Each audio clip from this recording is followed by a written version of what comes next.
Hi, everybody. Happy to be here to present on this topic. I was invited to speak with you guys on the pandemic effects on healthcare professionals, and I've titled this, "You Are Not Alone."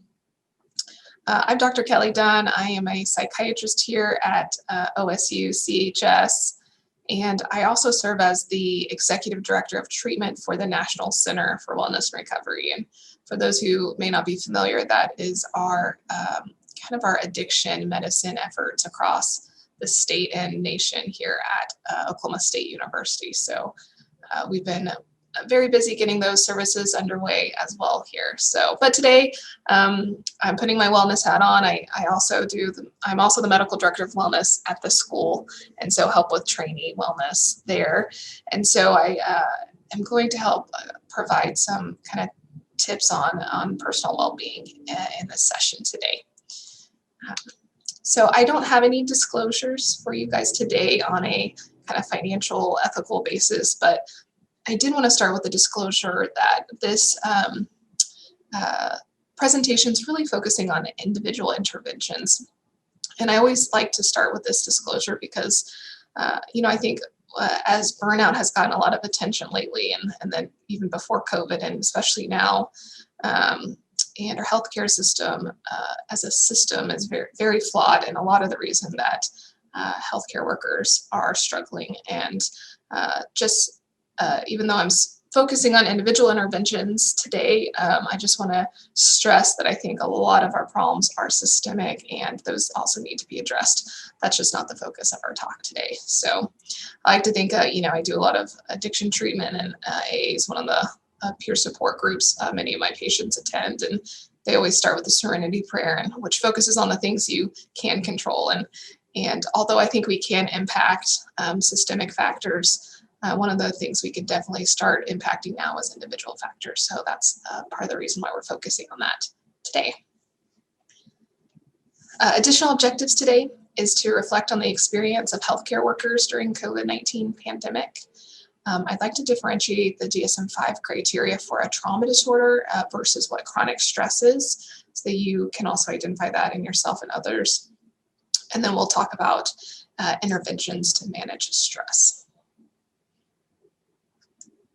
So I wanted to start on reflecting on the experience, and the titles of this presentation is the effects. So what are the effects? And I thought the best way to do that is to share some stories. And so I'm going to share some de-identified posts across social media of healthcare workers during the last year. And I feel like they do a better job than even I could do of just telling you what the effects are, and that we can all maybe just take a minute to and acknowledge the different feelings that we've experienced too, that you witness in these posts.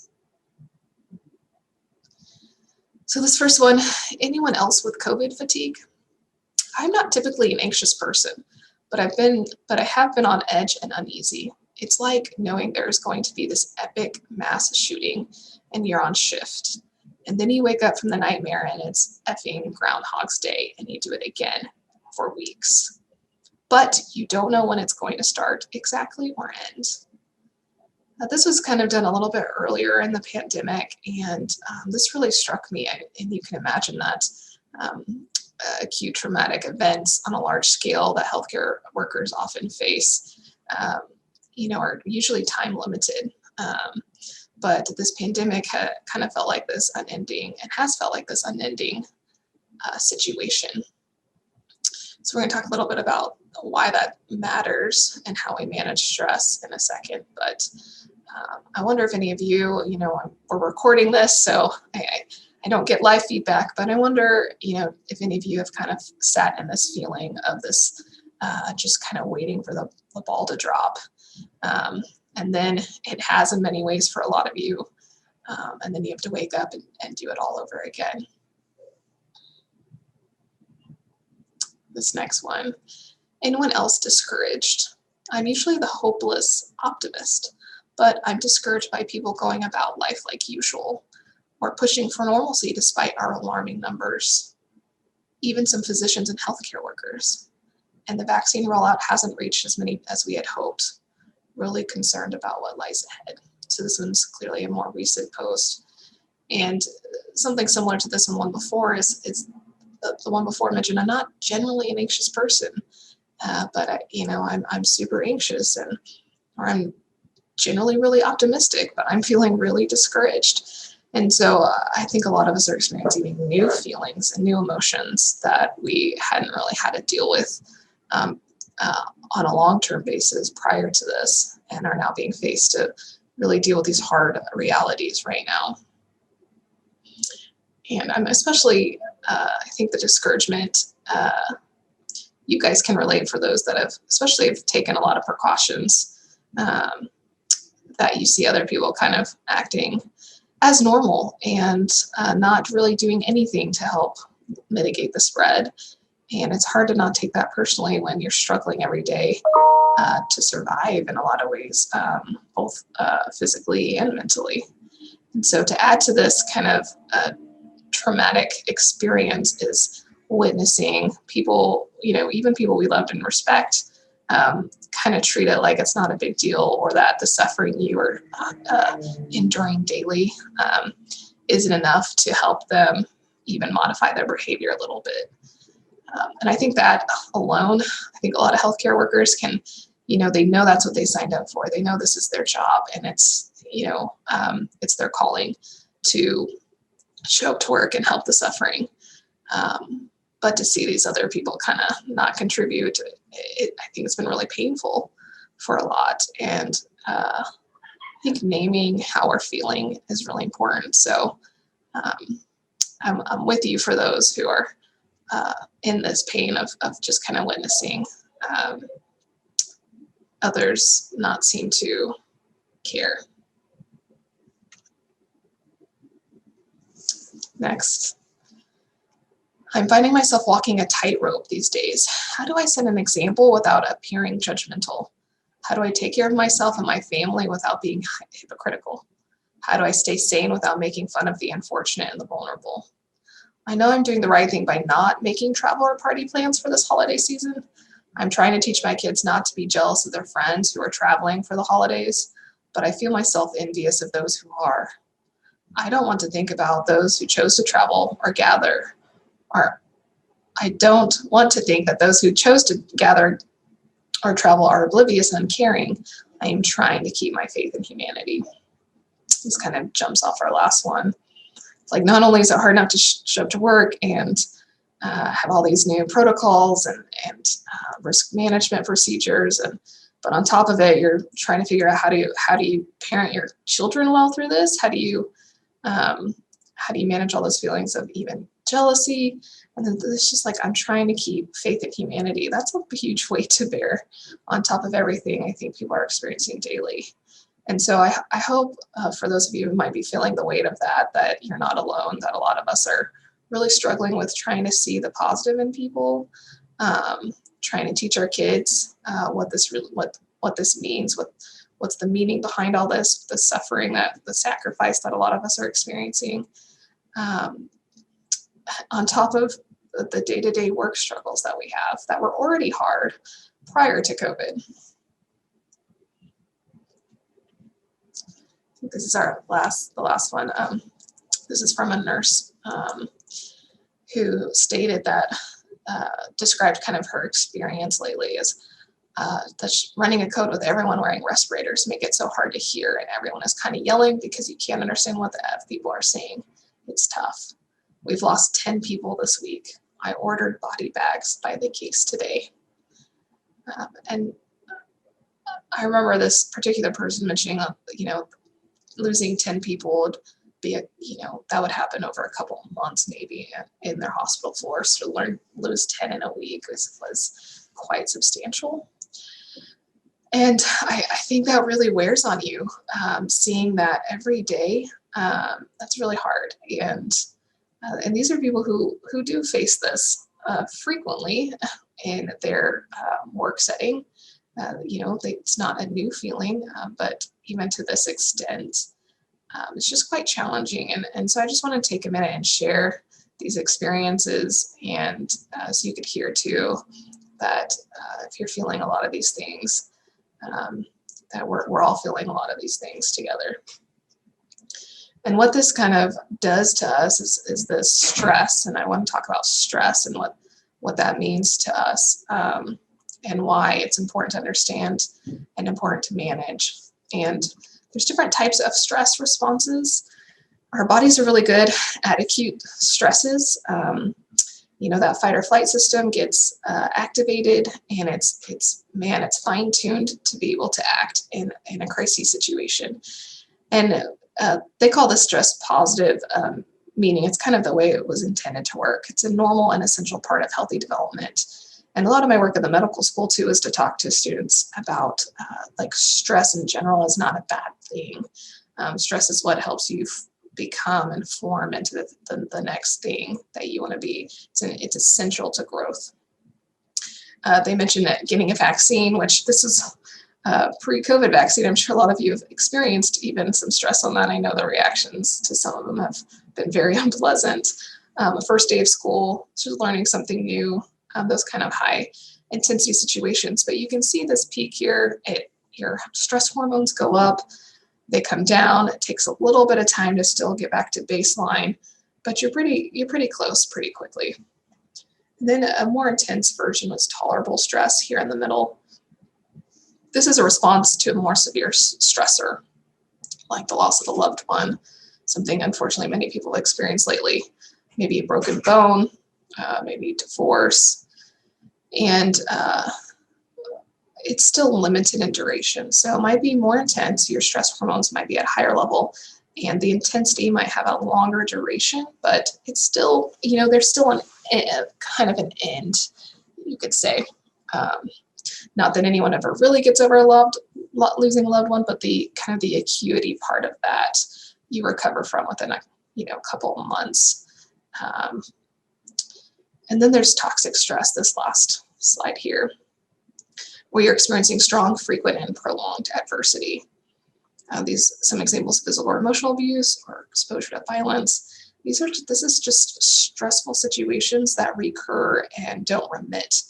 And I think a lot of us were hoping when COVID hit that it hit, we'd mitigate it and we could recover. And it's instead kind of becoming a marathon, not a race. And it's this marathon of stress that wreaks the most havoc on us, and what we really need to pay attention to and create ways to mitigate this chronic stress.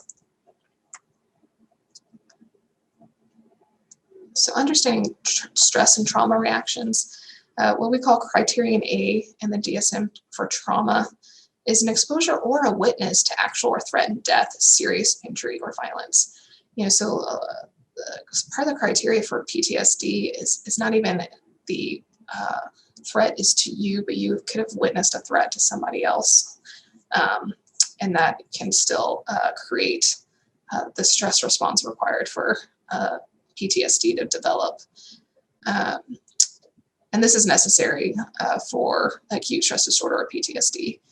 And what I find remarkable is that a lot of us are experiencing threatened death to us by just our potential COVID exposures at work now. But you're also witnessing the threatened death and serious violence to the patients that you're treating that are not overcoming the illness. So a lot of people are meeting both of those criteria. And that is not necessarily different, but in contrast to this idea of chronic stress can become from a non-life-threatening event or circumstance. So yes, an acute criterion A trauma is pretty devastating, but chronic stress can still occur from things that are not necessarily life-threatening. And this chronic stress causes a physiological sympathetic nervous system activation that is generally normal and healthy initially, but it's not meant to last forever. So when it's chronically elevated, this can be problematic. And that's what ends up, I think, causing a lot of psychological problems, but also physical problems long-term. In addition to the criterion A for an acute stress or traumatic reaction, you need persistent anxiety or fear-based symptoms. And this could look like sleep difficulties, irritability, excessive worry, rumination, physical symptoms A lot of people express this anxiety in their GI system, muscle tension, headaches, maybe high blood pressure. In addition, you need avoidant or anhedonic and dysphoric symptoms. So figuring out ways to get out of work or avoid thinking about it. And there has to be some avoidance. And then again, this is for PTSD kind of pathology. Generally, you get to a lack of pleasure and dysphoria as well. Most have hyperarousal or externalizing symptoms, so just feeling on edge all the time, maybe kind of jumpy, just the irritability can kind of look like this too, where your nervous system is so overactive that even a little thing can kind of startle you. And sometimes you can experience dissociative symptoms. This could be depersonalization, where you feel detached from, as if like an outside observer, one's mental process or body, and derealization, which is recurrent experiences of unreality of surroundings. And so I mentioned this too because you guys might be experiencing, I think depersonalization is also probably on the rise because of the mask wearing and all the PPE we have to wear. We see depersonalization increase when certain things like these kinds of uniforms are used in the military and whatnot.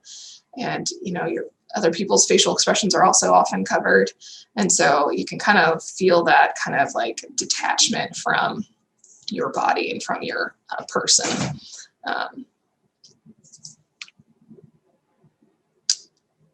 So that's kind of an overview of what's happening, and let's talk about what to do about it, because we have to interrupt this chronic stress release and that's going on.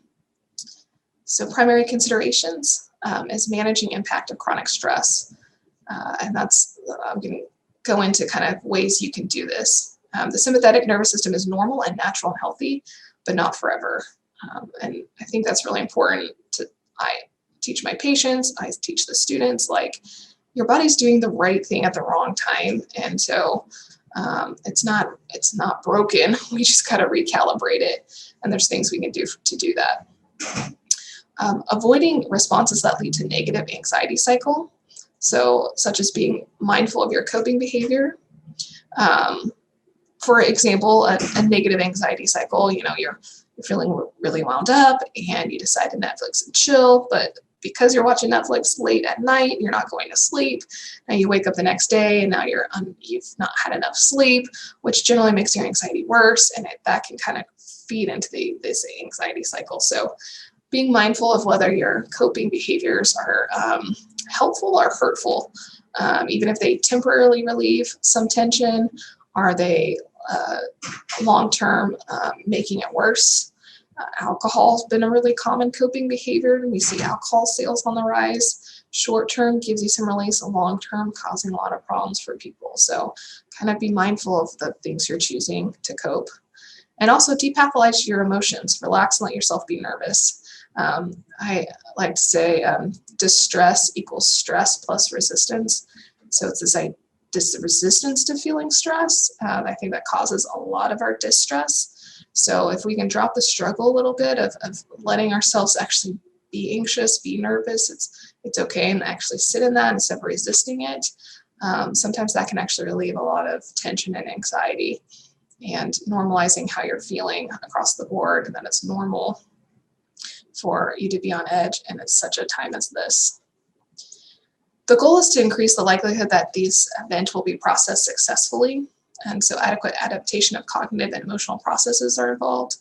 And so working through processing, that this can happen with friends, with a journal, with coworkers, with a therapist, but knowing that there has to be this completion of this stress cycle and this processing of the event. That will make sure and ensure long-term sequelae don't come from an acute stressful event. So we think of two levels of intervention. First is prevention. So prevention, focusing on healthy routines and practices to manage stress levels, and then management and recovery if you are kind of in that area that the stress is becoming pathological, to increase structure, support, and intentionality. And so I'm going to kind of use the remainder of our time to talk about how to do this. And I found when I was making this presentation, I find the more that I've learned about mental health, the more I've experienced what burnout is and my own well-being and my own journey on that. It's like the more complex, even neurobiology I learned, it all ends up the solutions become more and more simple. And so, I hesitate. I don't want the next 10 minutes to feel like it's super simple stuff I'm telling you. You guys already know this. Y'all are, extremely smart, but take a moment to reflect on the things that I'm going to share and how much of it you're actually doing. How much of it are you intentional about doing?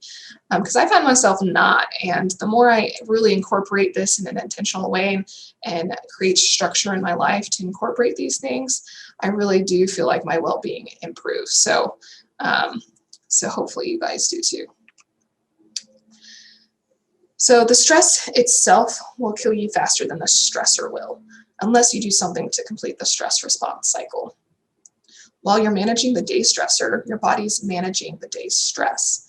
It's absolutely essential to your well-being that you give your body the resources it needs to complete the stress response cycles that have been activated. So we talk about kind of processing cognitively and what we're experiencing, but your body also is feeling that stress, and you have to complete the stress cycle in your body as well and do some what we call body work. And this is from a book called Burnout by Emily and Amelia Nagoski. So if you want some light reading for your, all your free time, you can check out this book. Or you could check out Brene Brown's interview with them on her podcast. It's also good.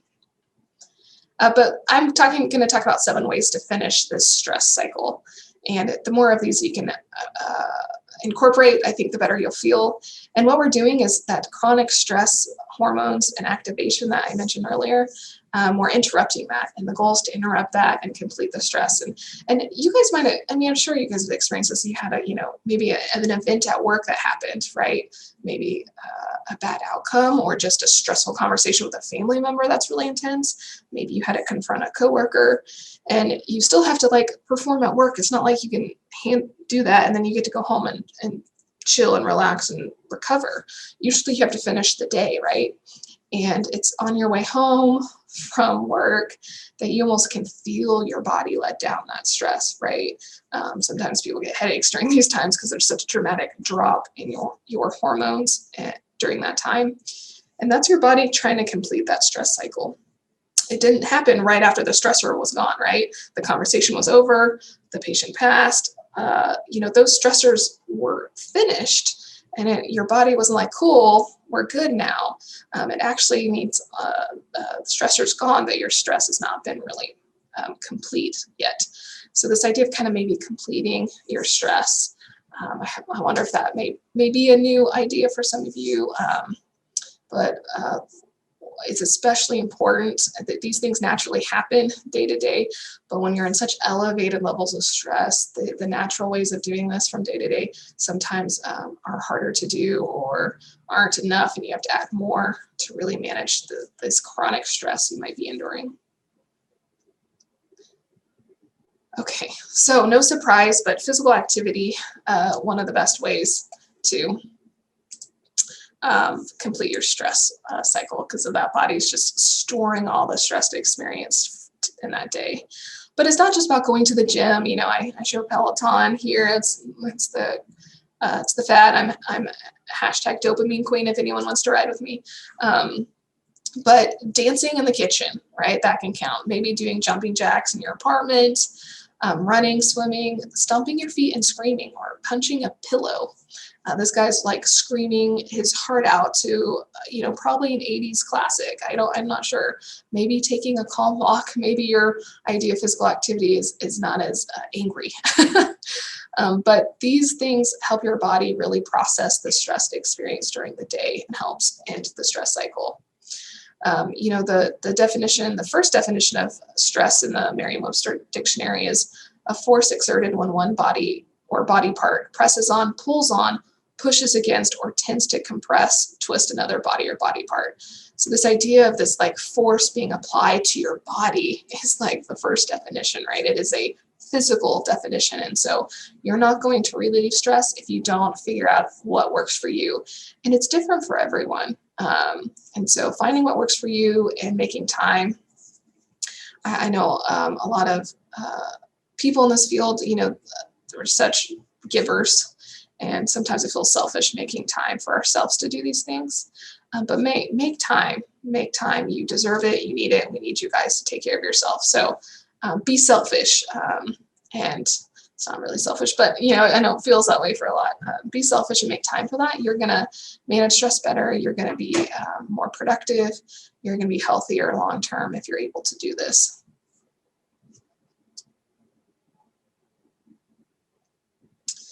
The next, and then, you know, this is again our evidence-based interventions in breathing. And it sounds simple, but it has a dramatic impact. And we're talking about deep breathing, right? And finding a breathing tool that resonates with you. So there's a lot of different ones out there that you can use, but even a single breath, you know, I call it the one breath moment, where maybe you're in a clinic and you're seeing patients back to back to back, and you get in a ritual right before you knock on the door to come in. You take one big breath and let it out. That can change things. Alone can kind of shift your nervous system from more sympathetic response to more parasympathetic response. It also, you know, it also works by calming your vagus nerve and completing your fight or flight response. You know, you can when you purse your lips here in this picture and breathe out slowly, it kind of extends your exhale. That has shown to especially be kind of relaxing and helpful. And then to add to the complexity of breathing, now we're wearing these like thick masks, right? So I think we're probably breathing less deeply than we even did before all this stress.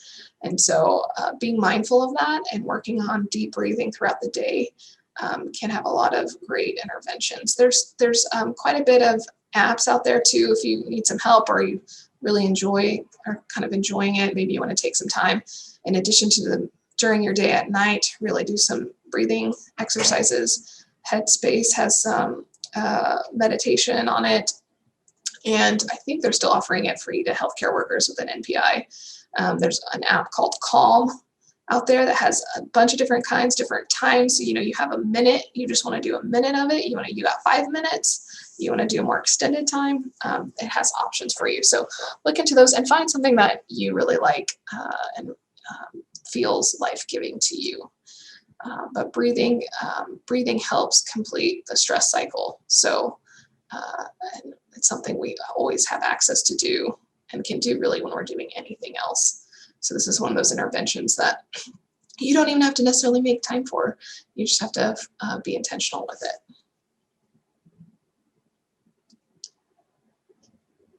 Whew, there's my breath. Okay. Positive social interaction. And keyword here is positive. So I have obviously a Facebook symbol on here. And I think more often than not, especially lately, it may not be a positive interaction for most of us. A lot of it's very frustrating to hear, or even on the groups maybe that are very informative. It's not necessarily positive, it's just informative, right? You're getting information about what's going on or what's happening, what are best practices maybe from your colleagues. And I'm not even sure that's necessarily would lead to the positive. For some it might be because you feel connected and you're not alone. But think about what positive social interactions are. You know, a lot of communication and social interaction are facial expressions and body language, and a lot of that's been limited too now with mask wearing and our PPE. So I think a lot of us feel maybe even a little more detached than we normally would. But figuring out a way to have positive social interaction. Workplaces, again, it's challenging. You don't want to drop your mask in that break room. I know a lot of people, that's when they're getting exposed the most, when they're eating. And so even your day-to-day work, you're not getting that interaction that you normally would. But getting creative with how you connect, FaceTiming family, friends, pets can provide a lot of social interaction. So kind of leaning into that. But it's hard. There's different other creative ways people have done. There's programs you can watch, like a Netflix movie with somebody, and there's like a chat, and it's played at the same time. And so you're kind of watching a movie with somebody else over the internet. But it's hard. It's hard, and I think this is why one reason a lot of our, not only is our stress elevated, but our common ways of completing the stress cycle are harder to do. Or, going home and seeing your kids can be real, can help you complete that stress response cycle and play with them. But now you're home, working from home with them and doing homeschool, and now it's just like, I don't even want to talk to them. Like, well, I just would like to lock myself in the room, right? So this is another reason why a lot of us are feeling more stressed than ever.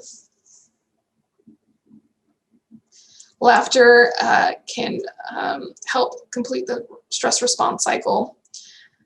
It releases and expresses a lot of emotions deep inside. And I kind of like the analogy of like emotions are like tunnels.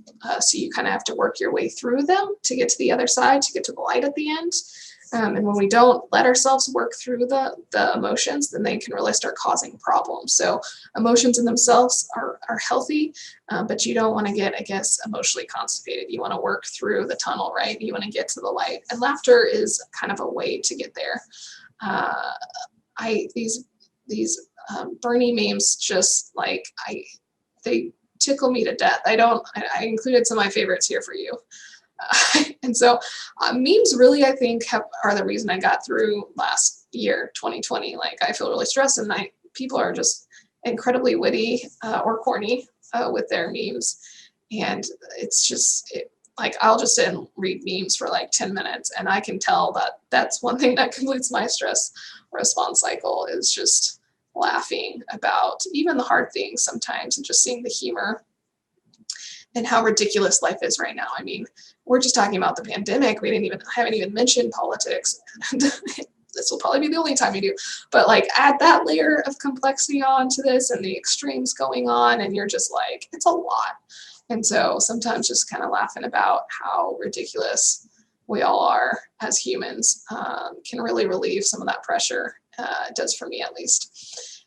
And the studies will show that laughing is great, but if you can laugh with somebody else, that you'll get an even better benefit. So watching a funny story, looking at the memes together. There's some great Instagram things going on that always make me crack up. So finding those things that like really tickle you, and finding a way to incorporate them in your daily routines can help you just, short things that relieve some of that stress throughout the day.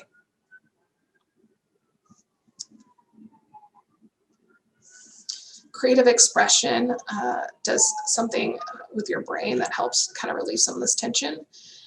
And it can be anything, like, these cookies were made by a physician. And so, yeah, these are like sugar cookies that they decorated. It's just incredible to me. Or it could be you're playing Play-Doh with your kids. You don't necessarily have to be amazing at it. Sometimes it's music or playing an instrument. A lot of people really enjoy gardening, knitting. It's whatever creative endeavor really speaks to you. Think about what that might be, and incorporate it in your day-to-day. You'll get some relief if you're intentional and give yourself permission to even invest in a creative expression. Some of this costs money. Like, it's okay. Like, invest in it. These are the kinds of things that help you relieve this unrelenting stress. So, affection, and this is I'm talking about physical affection, and it doesn't have to be from a romantic partner, but just someone you feel safe with, who you can physical touch. Just releases hormones, a lot of oxytocin, and helps us kind of complete the stress cycle. The studies might show like a strong hug, 20 seconds, if according to the research, can really do a lot. So 20 seconds, you can share that. Maybe it's a pet. You could snuggle up with a pet. That counts as physical affection. But it helps you just release the trust and bonding hormones that can sometimes be decreased when we're in elevated stress situations, and chase away those sense of danger that your body's holding on to from the day.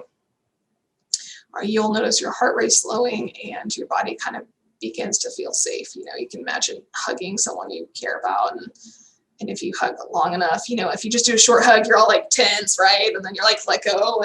But if you kind of hold on to a minute and kind of like let yourself do it, you can almost kind of feel your body just let go a little bit.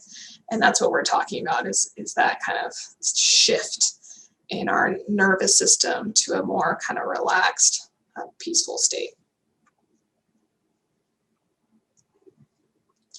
The last one I've listed here is crying, and this photo, obviously, I think is very powerful. And crying is for everybody. I happen to make a lot of people cry in my office. That's my kind of ongoing joke here at the office is people come in and just start crying, and I'm like, it's fine. I have that effect on people. But from the very beginning, babies, like crying serves a purpose. And it's also good for adults. It's kind of a built-in stress relief valve. So don't be embarrassed. It's not like you have to like be Facebook living your crying sessions, right? But if you're feeling tearful, like it's okay to kind of lean into that, than to try to like stop them from coming out. Now, granted, obviously, there's a time and a place. You don't want to be like in the operating room, like dripping tears into your patient. But if you need to take a break and you take 10 minutes, like go to your car and just cry a little bit, like that's your body completing the stress responsive cycle. I think a lot of us who've experienced crying will say, wow, I feel better now, right? That there's a physiological reason for that. So take a minute if that is happening to let yourself do that. So just moving a little bit from the kind of general recommendations, because stress cycles happen with all kinds of stressors, right? A little more specific, COVID-19 is connecting and sharing with support of others. And remember that any connection is protective. And consider the difference between social distancing versus social disconnection. So you might have to get a little creative with how you connect, but any connection is protective. So seek those moments out and share. Next is scheduling. Schedule relaxation and grounding opportunities. And these habits can develop quickly when you kind of attach it to another habit maybe you already have. So brushing your teeth, then you do, before bed, and then you do 5 minutes of some grounding or relaxation exercises. Or in the car on the way home before I pick up my kids, I usually take that as a moment to try to do some deep breathing, maybe listen to some music that I find kind of releases some tension, or calling someone that I've been missing and haven't talked to in a while. I take that opportunity to try to engage in one of those activities because I know it's going to help complete some of my stress response cycles for the day, and then I'll be more present with my kids and not take it out on my kids, right? So schedule. Next, focusing on what you can control and take action when and where you are able. And there's a few ways to carry this out specifically during this time. Consume information only as needed from reputable sources. So find out where you're going to get your information on the pandemic to have the information you need to practice successfully, and don't look at other stuff. If you find watching the news just upsets you, or overloads you, overstimulates you, maybe it's the season where you just don't watch the news, right? Or you only go to that one Facebook group. I'm not going to read the other 5. I'm not going to read other people's posts. I'm not going to, the things that just overwhelm you with information. It's almost like an information overload right now. And so find where you can get it. You're going to get it. That's reputable, and limit where you're getting all your stimulation from. Follow guidelines to minimize the risk and relax. Like I'm doing the best I can from the smartest people I know, and And a part of it's just kind of surrender to that, which is hard, but it can help you take a deep breath, because most of the time we're not going to not go against recommendations, right? There's not anything additional per se. So actually reaping the benefits from guidelines being in place.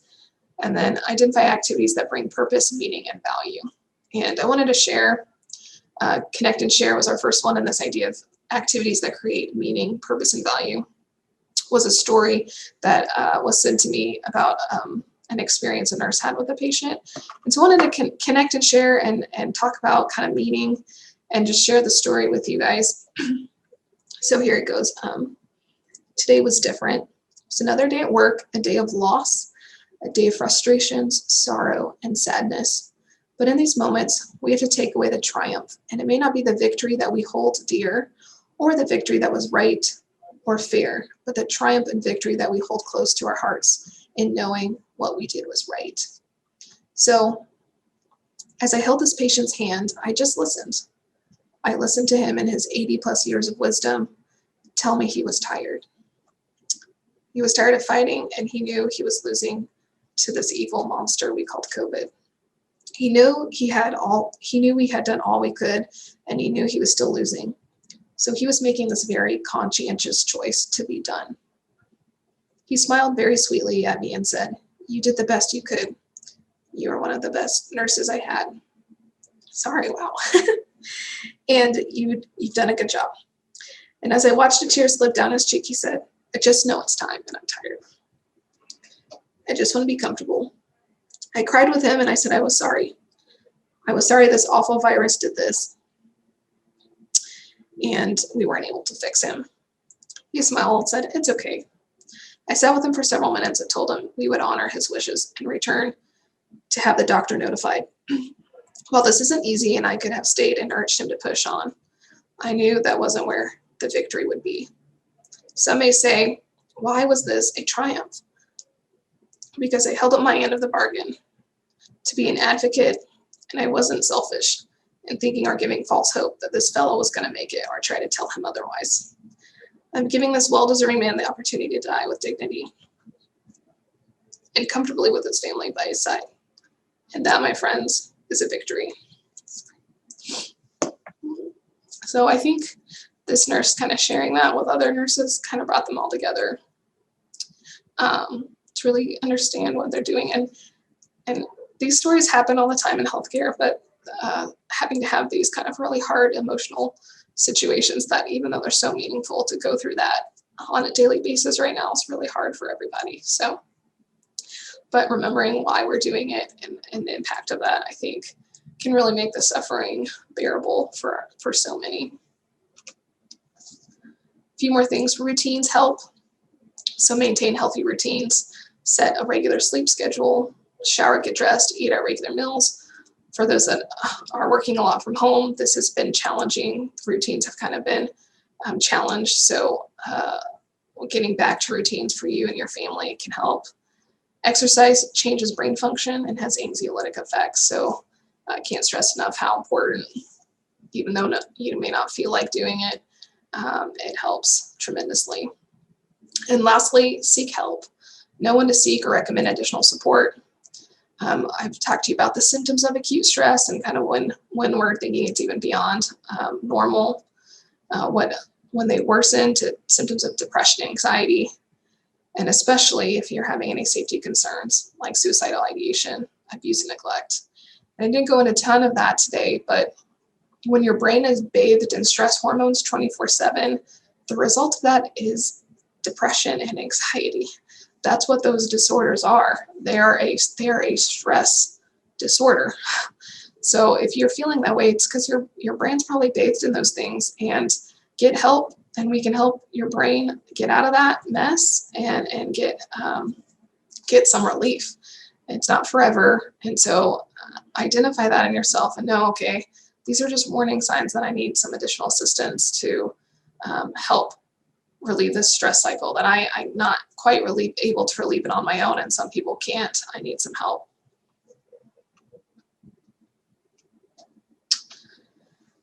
Some additional consideration for healthcare providers. Several studies showed increased risk for healthcare providers basically nothing new to you guys, but the systemic and personal factors, right? That kind of this hero mentality. I love that we're called heroes, but I also feel like kind of sets us up to fail, because then we can't necessarily be human, because now we have to be a hero. But humans are limited resources. You only have so much you can give. And so I think our culture sometimes in healthcare doesn't allow us to reach out, but give each other permission. I think that's been a huge thing for the medical students. When their friend in medical school says, hey, you need some help, they're more likely to get it than just reach out on their own. So give each other permission to go get help, and recognize, warning signs. And let's change the healthcare culture together to be one of self-care. Micro practices can decrease the risk. So again, 1 to 2 minutes, personal check-in and breathing. The 3 good exercises, where you just name 3 good things that happened that day. Writing it down is even better. The more specific you are, usually the better the exercise. But just getting in a practice of 3 good things. Naming your emotions, putting words helps integrate different brain regions and helps you manage stress. And homecoming routines for work-life balance. So, it's a classic, Mr. Rogers came home and took his shoes off, put a sweater on, right? And whatever it is for you, sometimes that shift where I'm not at work anymore can really help your body kind of let down some of that fight or flight response that you've had all day. The last thing I wanted to mention is healthcare worker martyr syndrome, which I've coined. I try to see if someone else has done work on this, but this is just kind of my observation with my experience in healthcare and my experience in treating medical students and the like. So a martyr is a person who sacrifices something of great value, and especially life itself, for the sake of a principle. And I feel like in this culture, we kind of cultivate these healthcare worker martyrs that you sacrifice everything, even life itself, for the sake of medicine, for the sake of relieving suffering. And I think there's a lot of reasons for this, but a few I just wanted to mention is that training. I think, in medical school, you have to sacrifice from the beginning. And so sacrifice becomes a part of your identity. I think it becomes a part of your story, and it is required in training, and it doesn't usually end after that. And so I think we get really conditioned to be those who sacrifice. People who tend to gravitate towards the healthcare field have very altruistic personalities. They genuinely want to help people, and a lot of you all don't want to let your coworkers down, so you're more likely to sacrifice yourself before you'll get the help you need, so you don't burden another person. And our identities, I think we have so much invested in becoming physicians, or whatever your healthcare field, that anything less feels like a betrayal. Giving anything less than your whole self feels like a betrayal to yourself and who you are and all that you've already given. But we have to break this mentality, because it's killing us. Over 400 doctors a year commit suicide, and not to mention, I think, all the health issues we have because we're not taking care of ourselves. So you are a finite resource. You're a finite resource, and you need to protect that resource so that you can have a lifelong career, so you can run a marathon, not a sprint. And I think sometimes if we can just start naming this and identifying this, then we can start working against it and seek care and seek help and seek self-care and give each other permission to do that. The last thing I just want to mention is a few considerations for children. For those of you that have kids, that adults must care for themselves to be able to care for children. So in order to do what's best for your kids, you have to do what's best for you. And again, parents are often martyrs too, right? So don't feel bad. Don't feel bad if you're taking that time to exercise. You're taking some extra time to take care of yourself. You'll be a better parent for it. Children often express emotions differently, often behaviorally. So, know if there's some more behavioral issues going on, recognize that it's stressing them, and how can you help them complete the stress cycle in kid-friendly ways that we talked about earlier. Routines provide security, play is protective, and appropriate education and space for conversation. So being able to talk about it, they already know what's going on. both my kids know what COVID is, even if I never told them, they're not going to get away from it right now. And so, that can be really scary, but if you talk about it, give it names, even purpose to your sacrifice, so-and-so's traveling, but we're not, and talk to them about why that is in a healthy way, right? They can be a part of those conversations. So include them in that. But remember, the goal is not perfection. Even a loose schedule can create cohesion that kids rely on. So don't aim for perfection. Just give yourself some grace in this season. And for all the parents out there, I'm with you. I'm with you in solidarity. That's my presentation for today. I hope you benefited from it. This is my email. If you have any questions, I'd be happy to answer them, be it about this presentation today or ways I can help with any of your patients maybe struggling with addiction and need some extra care. We're available here at the National Center to take those patients. So it's a pleasure. I'm honored to be a part of such a wonderful group of people and such a great calling. And I hope we continue to take care of each other. Thanks.